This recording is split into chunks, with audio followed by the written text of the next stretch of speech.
하나님 말씀을 함께 찾아보십니다. 신약성경 고린도전서 1장 18절에서 25절의 말씀을 한 절씩 교독하도록 하겠습니다. 18절, 십자가의 도가 멸망하는 자들에게는 미련한 것이요 구원을 받는 우리에게는 하나님의 능력이라. 기록된 바 내가 지혜 있는 자들의 지혜를 멸하고 총명한 자들의 총명을 폐하리라 했으니. 지혜 있는 자가 어디 있느냐, 선비가 어디 있느냐, 이 세대의 변론가가 어디 있느냐. 하나님께서 이 세상의 지혜를 미련하게 하신 것이 아니냐. 하나님의 지혜에 있어서는 이 세상이 자기 지혜로 하나님을 알지 못하므로 하나님께서 전도에 미련한 것으로 믿는 자들을 구원하시기를 기뻐하셨도다. 유대인은 표적을 구하고 헬라인은 지혜를 찾으나 우리는 십자가에 못 박힌 그리스도를 전하니 유대인에게는 거리끼는 것이요 이방인에게는 미련한 것이로되 오직 부르심을 받은 자들에게는 유대인이나 헬라인이나 그리스도는 하나님의 능력이요 하나님의 지혜니라. 하나님의 어리석음이 사람보다 지혜롭고 하나님의 약하심이 사람보다 강하니라. 아멘. 우리 기독교는 양면성을 가지고 있습니다. 그 양면성이란 멸망하는 사람들에게는 미련하게 보이는 것입니다. 그리고 또 한편에 구원받는 사람들에게는 하나님의 무한한 능력이 됩니다. 오늘 성경 18절의 말씀에 나오는 내용이기도 하죠. 십자가의 도가 멸망하는 자들에게는 미련하게 보이며 구원받는 우리에게는 하나님의 능력이 됩니다. 우리가 신앙생활하는데 세상 사람들은 우리를 때로는 미련하게 봅니다. 그리고 비난합니다. 조롱합니다. 심지어 또 우리를 무시하기도 합니다. 도대체 왜 저렇게 삶을 사는 거야? 왜 저렇게 고리타분한 삶을 살아? 왜 심약하게 뭘 의지하려고 저런 종교를 갖는단 말이야? 이 좋은 날 왜 저렇게 교회 가서 다들 그렇게 따분한 삶을 사는 거야? 이런저런 여러 가지로 아마 우리를 미련하다고 그렇게 비난할 것입니다. 하지만 우리는 이 놀라운 십자가의 도의 기독교의 진리를 알고 또 이 믿음을 가지고 살아가는 삶이 얼마나 큰 축복인지, 얼마나 귀중한 것인지 알기에 세상 사람들이 모르는 삶을 우리가 지금 사는 줄로 믿습니다. 예수님께서는 어떤 사람이 밭을 하나 구했는데 그 밭에 보배가 숨겨져 있다는 것입니다. 사람들은 몰랐습니다. 이 사람은 거기에 보배가 숨겨 있는 걸 알고 집에 가서 모든 것을 다 팔아서 그 밭을 샀다고 했습니다.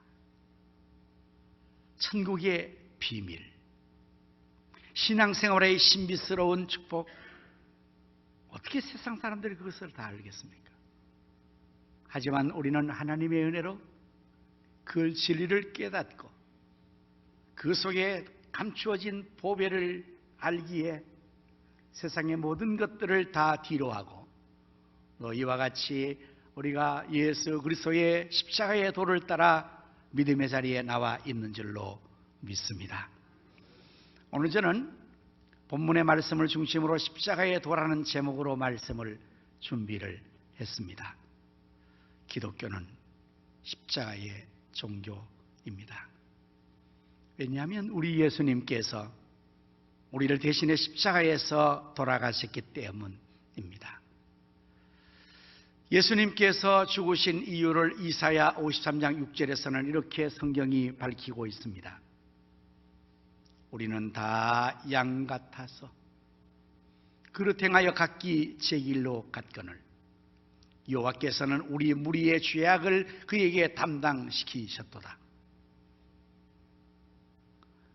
예수님께서는 이 땅에 오셔서 우리 전 인류의 죄악을 담당하신 것입니다. 우리의 모든 죄를 대신 떠맡은 것입니다. 성경 로마서 6장 23절의 말씀에 죄의 삭은 사망이요 하나님의 은사는 그리스도 예수 안에 있는 영생이라고 말씀하신 것처럼 죄의 대가는 사망입니다. 로마서 3장 23절에 모든 사람이 죄를 범하였으며 하나님의 영광이 이르지 못한다고 했습니다. 3장 10절에 의인은 없나니 하나도 없다고 했습니다. 그래서 모든 사람은 다 죄인이에요. 고로 모든 사람은 그 죄값을 치르기 위해 죽음에 이르게 된 것입니다. 이렇게 죽음의 상태에 있는 멸망할 인생들을 하나님께서 구원하시기 위해서 죄 없으신 예수님 땅에 보내셔서 우리의 모든 죄를 그에게 담당시키셨으므로 예수님께서 십자가에서 그 죄값으로 사망에 이르게 되신 것입니다. 그래서 기독교는 이 진리를 믿는 종교이기에 십자가의 종교다, 십자가의 도를 따르는 종교다라고 말할 수가 있습니다. 본래 십자가는 여러분들 당시에 가장 흉악한 사형 틀이었습니다. 혐오스러운 존재였습니다. 저주받은 십자가라고 말합니다. 로마시 당시에 1세기에 가장 극한 죄수를 처형하는 잔인한 처참한 방법이 뭐냐? 십자가 사형입니다.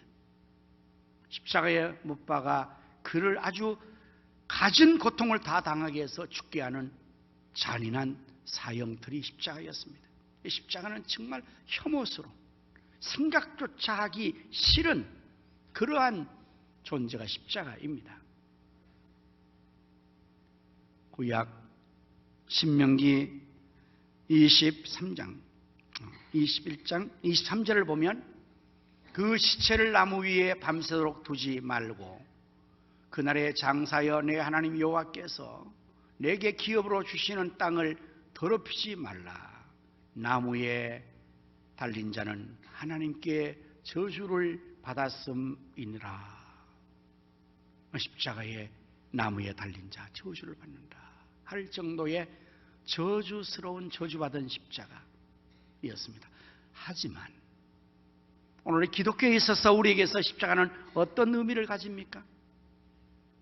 바로 그 십자가가 기독교를 상징하는 심볼이 되고 있습니다.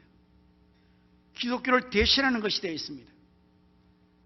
그래서 우리는 십자가를 기독교를 알리는 심볼로, 상징으로 우리가 그렇게 세워놓게 됐습니다. 건물을 짓고 거기에 십자가를 세우면 세상 사람들이 저것은 교회로구나 알게 됩니다. 혐오스러운 십자가가 이제 우리에게는 자랑감이 되었고 그것이 우리에게 있어서는 기독교를 나타내 보여주는 심볼이 되었습니다. 생각조차 하기 싫은 그 혐오스러운 저주받은 십자가가 우리에게는 무한한 영광이요 무한한 자랑이 되어진 것입니다. 그래서 십자가를 액세서리로 만들어서 목걸이로 달고 다닙니다. 금배지로 해서 달고 다닙니다. 십자가를 자랑하는 것입니다. 십자가를 사랑하는 것입니다. 십자가는 바로 기독교를 대변하는 것입니다. 그러기에 사도 바울도 갈라디아서 6장 14절 말씀에서 이렇게 고백합니다. 그러나 내게는 우리 주 예수 그리스도의 십자가 외에 결코 자랑할 것이 없으니 그리스도로 말미암아 세상이 나를 대하여 십자가에 못 박히고 내가 또한 세상을 대하여 그러하니라. 사도 바울은 내가 십자가 외에는 아무것도 자랑하지 않겠다. 사도 바울은 참 자랑할 것이 많은 분이었습니다. 당시의 최고의 석학인 가마리엘 율법사에 의해서 공부를 했던 석학이었습니다. 그의 가문은 베냐민 왕족이었고 유대의 정통적인 혈통이었습니다. 그는 또한 종교의 지도자뿐만 아니라 오늘날 국회의원 같은 사내들은 공의회의 의원이었습니다. 그야말로 자랑할 것이 많죠. 가문을 자랑하고 학벌을 자랑하고 자기의 지위를 자랑하고 자기의 모든 경력을 자랑할 수 있는 그 많은 자랑감이 있었음에도 불구하고 바울은 고백합니다. 내가 그리스도의 십자가 외에는 아무것도 자랑하지 않는다. 그런즉 이제는 세상이 내게 대해서 십자가에 못 박혔고 나도 세상에 대해서 십자가에 못 박혀서 죽여버렸다. 이렇게 십자가를 자랑하고 십자가를 붙들고 살아가는 그 삶을 고백하고 있는 것입니다. 십자가의 도는 오늘 이 기독교의 진리의 핵심일 뿐 아니라 우리가 신앙생활하며 살아가는 그 길이 바로 십자가의 길을 가는 것이라 말할 수가 있습니다. 오늘 성경의 말씀에 십자가의 도는 멸망하는 자들에게는 미련하게 보이며 구원을 받는 우리에게는 하나님의 무한한 능력이라고 했으니 오늘 십자가 우리의 능력이 되는 줄로 믿습니다. 어떤 능력을 주는 것입니까? 십자가는 구원의 능력을 주시는 것입니다. 예수님의 십자가의 죽으심이 아니었더라면 우리 인류는 구원받을 수가 없습니다. 죽은 자의 살아남, 죽은 자가 멸망받아 구원받는 게 얼마나 능력입니까? 오늘날까지도 아마 죽은 자를 살리는 일은 아무 곳에 누구도 못합니다. 과학도, 지식도, 첨단, 여러 가지의 모든 발달된 문화도 그 어떤 것도 죽은 자를 구원할 수가 없어요. 지금. 의술로도 구원할 수 없어요. 그런데 이 사망의 죽음의 자리에 있는 인생들은 예수 그리스도께서 십자가에 돌아가심으로 그 피를 흘려주심으로 구원을 받게 되었으니 이것이 바로 우리 믿는 자들을 구원받은 자들에게 하나님의 능력이 된다는 말씀의 의미입니다. 23절과 24절의 말씀을 이어보면 우리는 십자가에 못 박힌 그리스도를 전하니 유대인에게는 거리끼는 것이요 이방인에게는 미련한 것이로되 오직 부르심을 받은 자들에게는 유대인이나 헬라인이나 그리스도는 하나님의 능력이요 하나님의 지혜인이라고 말하고 있습니다. 이 말씀의 의미는 유대인은 표적을 구하는 것이라고 말씀하고 있죠. 유대인들은 끊임없이 표적을 구하는 사람들이었습니다. 예수님이 생존할 당시 유대인들이 예수님께 나와서 계속적으로 표적을 구했습니다. 당신이 메시아라는 표적을 보여주시오. 표적이라는 말의 의미는 말 그대로 표시를 나타내는 기적을 말하죠. 영어로는 사인입니다.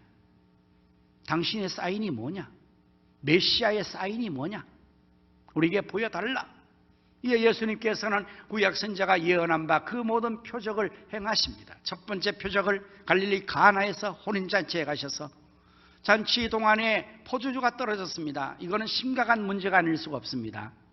이때 예수님께서 종들에게 명하여 물을 항아리에 길러붓게 하고 그 물을 떠다가 연회장에 갖다 주라 하였을 때에 물이 변하여 포도주가 되었습니다. 이것이 예수님이 첫 번째 행하신 표적이라고 성경은 기록하고 있는데 이 표적을 시작으로 해서 수많은 표적들을 행하십니다. 병든 자를 고치고 귀신을 쫓아내고 선지자가 예언한 구약의 말씀을 다 실현하는데 여러분들 그 표적을 본 유대인들이 예수님을 믿었을까요? 표적을 보여달라고 표적을 보여주면서 보고 그들은 예수님을 믿지를 않았습니다. 끝까지 믿지 않았습니다. 그리고 이방인 헬라인은 지식을 구합니다.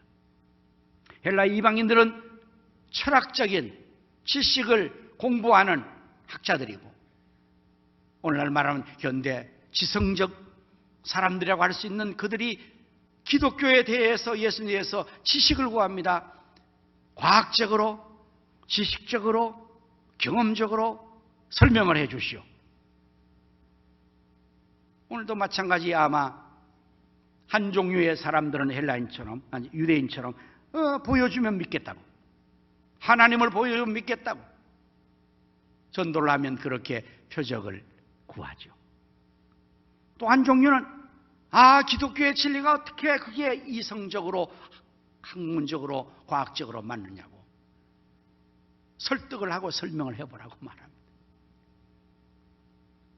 여러분, 그러나 정작 그들이 표적을 구해주고 지식적으로 설명한다고 해서 믿는 것이 아닙니다. 예수를 구주로 믿고 구원을 받는 이것은 그러한 것으로 되는 게 아니에요. 오늘 이 자리에 계신 여러분과 제가 예수님을 구주로 믿고 구원을 받게 되는 이 능력을 얻은 것은 하나님의 전적인 은혜로 말미암은 것입니다. 너희가 그 은혜를 인하여 믿음으로 말미암아 구원을 받았나니 이것이 너희에게서 난 것이요 하나님의 선물이라고. 에베소 2장 28절의 말씀, 8절의 말씀처럼 우리가 이렇게 구원받고 믿음 갖는 게 하나님의 은혜로 된 것입니다. 전도를 해보면 사람들이 전도를 할 때에 우리가 설명을 다 합니다. 그런데 그 사람들이 도대체 이해를 못하고 믿지를 않습니다. 어떤 사람은 자신도 믿고 싶다고 말하는 사람이 있습니다. 저도 믿고 싶어요. 그럼 믿으면 될 거 아닙니까? 안 믿어집니다. 그러니 못 믿는 것입니다. 사실입니다. 믿고 싶다고 믿을 수 있는 것이 아니에요. 기독교 진리는. 이 구원을 받는 것이 내가 구원받고 싶다고 구원받는 게 아니라는 말이에요. 하나님께서 여러분과 저를 수많은 사람 가운데 선택해 주셔서 이 믿음을 선물로 은혜로 주셔서 오늘 여러분과 제가 이 예수 그리스도의 십자가의 죽으심과 그 주님의 구원의 사역을 내가 믿는 것입니다. 이게 하나님의 은혜요 축복입니다.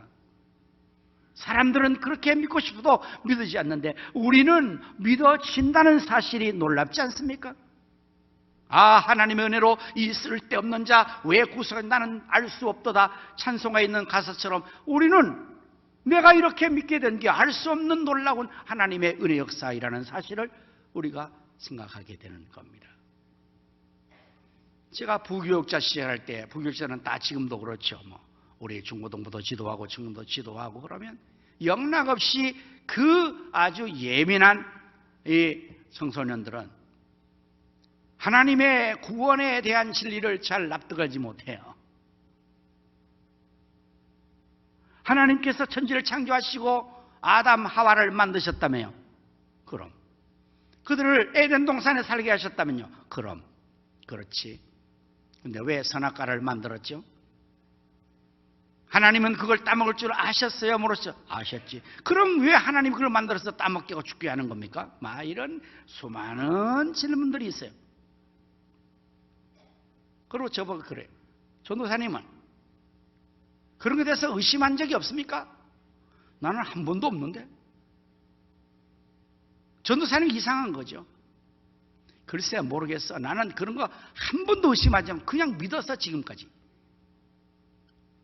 정말입니다. 한 번도 의심하지 않았습니다. 그냥 믿었습니다. 의심이 되지 않았습니다. 그냥 믿어졌습니다. 이게 하나님의 은혜 아니겠습니까? 이게 하나님의 축복이 아니겠습니까? 이걸 뭘로 설명합니까? 지식적으로? 표적을 보여서 경험적으로? 아니요.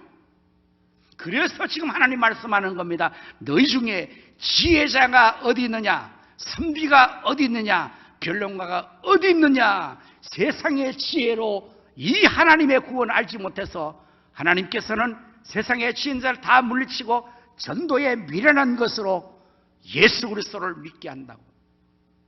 네, 이게 십자가의 도입니다. 이게 기독교의 진리입니다. 오늘 이 세계에 들어와 있는 우리들 가운데서도 어쩌면 이 깊은 하나님의 세계의 영적인 신비스러운 진리를 깨닫지 못하기 때문에 때로는 교회에 가는 것도 왜 가는 거지 내가? 예배는 왜 드리는 거지? 기도는 왜 하라는 거지? 뭘 저렇게 저 사람은 신앙을 생활하면서 저렇게 빠져서 저러지? 난 저게 싫어. 이런 사람도 혹 있을 수가 있겠죠. 밤낮에 기도하는 사람, 전도하는 사람, 밤낮 하나님 교회를 이런 사람 보고 아유 저 밀어내 왜 저렇게 예수 믿어 난 저렇게 안 믿어. 나는 나이스하게 믿을 거야, 샤프하게 믿을 거야, 스마트하게 믿을 거야, 지질공상으로 안 믿을 거야. 이런 사람 혹 있지 않습니까? 네, 있을 수 있어요. 미련하게 보이죠. 미련하게 보이죠. 그러나 여러분, 그 일을 하는 그 사람은 하나님의 능력에 잡혀서 그렇게 하는 거예요. 능력의 그 역사를. 하나님의 세계의 그 신비스러운 기독교의 십자가의 도리를 깊이 들어가서 그 보배를 지금 본 겁니다. 그 맛을 본 것입니다. 하나님의 세계에 무한한 경지에 들어가 있는 것입니다. 그러니 그걸 어떻게 알겠어요, 지금? 그래서 미련하게 보는 것입니다. 그러나 그 세계에 들어간 사람은 능력으로 그것을 간직하고 있는 것입니다. 십자가의 도는 구원받는 자들에게 구원의 능력이 된다 말씀하고 있는 것이죠. 또 십자가의 도는 사죄의 능력이 있는 것입니다. 곧 죄를 사는 능력이 있어요. 죄를 사는 능력. 오늘 여러분 모든 사람이 다 죄를 지었는데 우리의 죄를 무엇으로 사함받죠? 불교에서는 선한 행위로 공적을 쌓으면 된다고 합니다. 그래서 불교의 철학은 열심히 선을 행해야 돼요. 공덕을 쌓아야 돼요. 물꼬리를 잡아서 방생을 해야 돼요. 잡지를 말든지 놓치를 말든지 하나만 하지 왜 그래? 가만두면 그냥 편히 살 걸 왜 잡아서 또 방생을 한다는 거야? 그래야 내 업적이 쌓아지니까. 그러면 됩니까? 그게 수학의 원리처럼 1-1로 제로 떨 수 있는 게 아닙니다. 사람은 내가 행한 선한 것은 선한 거로 남아있고 악은 악으로 남아있는 것이 악을 선으로 하나로 뭉개서 이렇게 지울 수 있는 것이 아닙니다.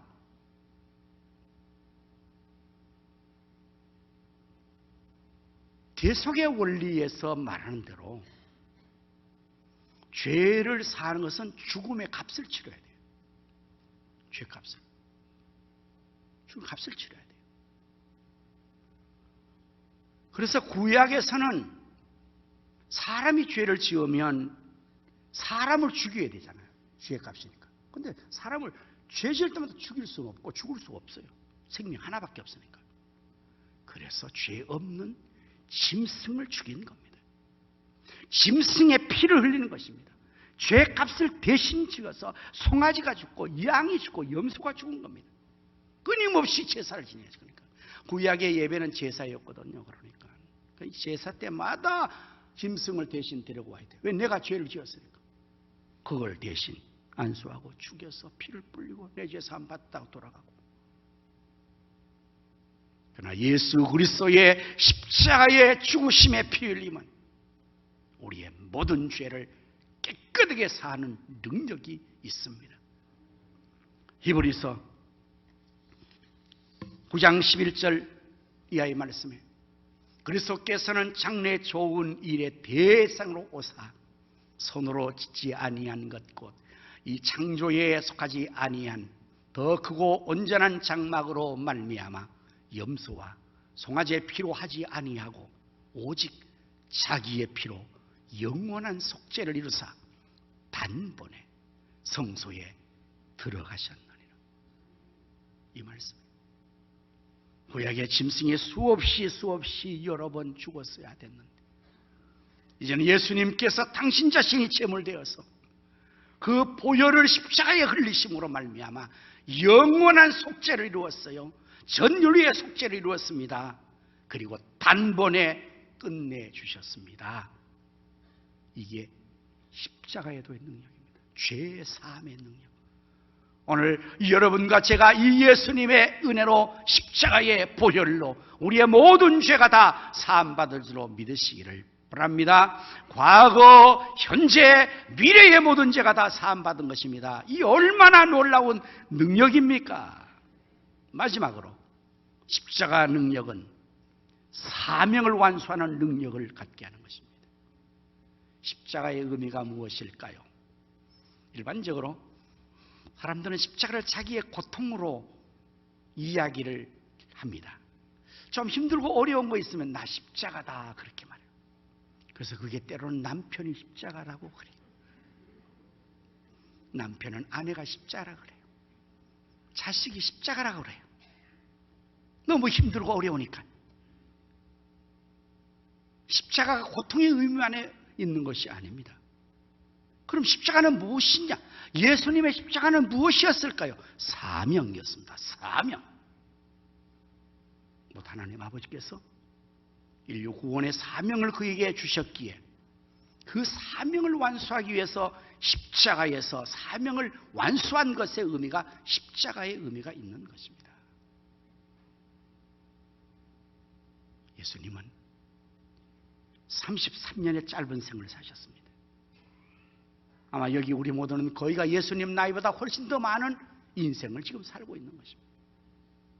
예수님은 그 34년 짧은 삶을 살면서도 마지막 십자가에서 돌아가실 때에 마지막 하신 말씀은 다 이루었도다. 뭘 다 이루신 것일까요? 아버지 하나님의 주신 사명을 다 이루신 것입니다. 오늘 우리 각자도 다 하나님께로부터 사명이 주어져 있습니다. 우리는 삶을 살아가는 것이 그냥 단순히 삶을 이루어 나가는 연속이 아니라 아버지 주신 사명을 우리가 맡아서 감당하는 것이죠. 그 사명이 십자가입니다. 그 사명의 십자가를 지니까 거기에 따르는 고난과 수모와 수치멸시와 천대와 십자가의 죽음의 고통이 함께 동반되는 것에 의미가 있는 것이지 그냥 단순히 고통당하고 어려움 당하고 죽은 것에 의미를 두는 건 아니에요. 십자가 아니에요. 하나님께서는 우리 각자에게 사명을 부여하셔서 그 사명의 십자가를 지고 주님을 따라가게 하신 것입니다. 그래서 예수님께서 누가복음 9장 23절 말씀에서 한번 결론의 부분을 띄워주죠. 또 무리에게 이르시되 아무든지 나를 따라오려거든 자기를 부인하고 날마다 제 십자가를 지고 나를 따를 것이다. 예수님 십자가로 대신 질 필요 없어요. 예수님은 당신의 십자가를 지고 완수하셨기에 우리 각자는 자기 십자가가 있어요. 그게 바로 사명이라는 것입니다. 그걸 지고 따라가니까 고난스럽고 거기에 어려움이 있고 고통이 있는 거죠. 그러나 십자가를 지고 나가는 예수님에게 하나님께서 능력을 부여해 주셨습니다. 그래서 예수님께서 그 십자가를 능히 감당하신 거예요. 죽음을 통해서 완수하신 거예요. 죽음이 위협해도 십자가를 지고 완수하는 능력을 발휘하신 것입니다. 끝까지 완수할 수 있는 능력의 역사가 십자가로 가능했던 것입니다. 바울은 디모데전서 1장 12절 말씀에 이렇게 말씀을 고백해요. 나를 능하게 하신 그리스도 예수 우리 주께 내가 감사함은 나를 충성되게 직분을 맡기심이니 라고 말해요. 나를 능하게 하신 그리스도 예수 우리 주께 감사한다고 했어요. 그리고 나를 충성되게 여기서 내게 직분을 맡기심을 감사한다고 했습니다. 하나님이 우리에게 무엇을 맡길 때요? 우리가 평상시에 충성되다는 사실을 인정하여서 맡기는 것입니다. 세상 일도 마찬가지죠. 중요한 임무와 어떤 사명을 줄 때 그 사람의 충성됨을 보고 세우는 거잖아요. 여기에 지금 요즘 많은 계속적으로 공격하고 문제를 야기시키고 문제가 되는 인사 검증에 문제가 있다. 사람들은 이게 다 그런 것에서 먼저 다 검사하고 이 사람 충성의 사명을 잘 감당 그런 사람을 세우는 게 맞는 것입니다. 하나님 우리에게 목사로, 장로로, 집사로 여러분에게 이 직분을 주신 것이 여러분을 하나님이 보시고 충성되다, 충성할 수 있겠다 해서 주신 거란 말이에요. 하나님은 이렇게 또한 직분을 사명으로 주실 때에 그 십자가를 지고 가려고 하는 자들에게 능력을 더하여 주십니다. 이미 십자가를 졌다는 사실도 능력이지만 십자가를 지고 가면 앞으로 하나님께서 그 사명을 완수할 수 있도록 하나님이 강력한 능력을 더하여 주시는 것입니다. 성경에 나오는 모든 믿음의 사람들을 한번 보십시오. 그들은 처음에는 나약하고 무능한 자였습니다. 그러나 하나님 앞에서 그 사명을 부여받고 나서는 하나님이 그에게 놀라운 능력을 보여주신다. 모세가 바로 그런 사람이에요. 예수님의 제자들이 그런 사람이요. 다 능력을 주셔서 그것을 감당하게 했으니 십자가는 사명을 완수할 수 있는 능력이라고 말할 수가 있는 것입니다. 오늘 여러분 그리스도인으로서 우리가 능력 있는 삶을 살기를 원할진데 여러분들 능력 있는 삶을 어떻게 살 수 있을까요? 바로 이 십자가의 도를 통해서 능력을 얻을 수가 있는 것입니다. 십자가의 도로 능력을 덧입을 수가 있는 것입니다. 오늘 이 십자가를 우리가 그러므로 사랑하고 십자가를 자랑하는 것이요. 십자가를 붙드는 것입니다. 그리고 그 십자가를 전파하는 것입니다. 능력 있는 삶의 실제가 그렇기 때문에 십자가, 여러분들 십자가를 한번 붙드세요. 십자가를 한번 바라보세요. 내 인생이 지금 힘들고 어렵습니까? 억울합니까? 고통 속에 있습니까? 예수님의 십자가를 바라보는 순간에 힘이 우리 속에서 살아나게 되는 것은 하나님의 어린 양 예수님 죄 없는 분도 저런 수모를 당했는데 저런 모욕을 당했는데 내가 이 서운한 말 때문에 이렇게 주저앉아서 이렇게 헤맬 수 있냐? 예수님은 나보다 더한 모욕과 천대를 당했음도 그 십자가를 갔는데 내가 일어나야지 용기를 얻지 않겠습니까? 억울을 당하셨습니까? 예수님보다 더 억울하지 않을 것입니다.